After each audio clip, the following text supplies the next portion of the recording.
ST बसमध्ये दारुड्या काढत होता महिलेची छेड. रणरागिणी महिलेने दिलं चोप. पुणे शहरासह राज्यात गेल्या काही महिन्यांपासून महिला अत्याचाराच्या घटनांमध्ये वाढ होताना पाहायला मिळत आहे. असं असताना एसटी बसमध्ये एका दारुड्या व्यक्तींना महिलेचा छेडाछाड होत असताना त्या महिलेने त्या व्यक्तीला चांगला चोप दिल्याचा व्हिडिओ समोर आला आहे.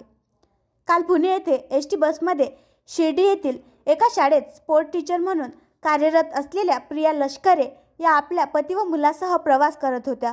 यावेळी मद्यधुंद अवस्थेत असलेल्या एका व्यक्तीने त्यांची छेड काढली.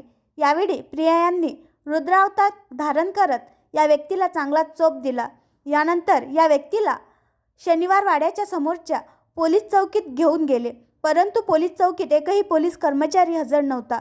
जवळजवळ अर्धा तास त्या प्रिया यांनी या व्यक्तीला पोलीस ठाण्यात दाबून ठेवले. त्यानंतर प्रिया यांनी नगरसेवक अजय खेडकर यांना संपर्क करत घडलेला प्रकार सांगितला. त्यानंतर काही वेळाने पोलीस चौकीत आले, परंतु गाडीत बसलेल्या महिलांपैकी एकही तिच्या मदतीला आली नाही. तिच्यासोबत तिचा नवरा, गाडीचे ड्रायव्हर आणि बस कंडक्टर होते. सर्व महिला बस सोडून दुसऱ्या बसमध्ये निघून गेल्या. हे अतिशय चुकीचं आहे.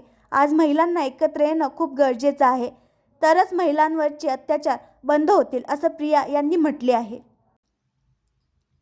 आणखी नवीन व्हिडिओ पाहण्यासाठी आमच्या देशमुख एक्सप्रेस न्यूज चॅनलला सबस्क्राईब करा, लाईक करा आणि शेअर करा.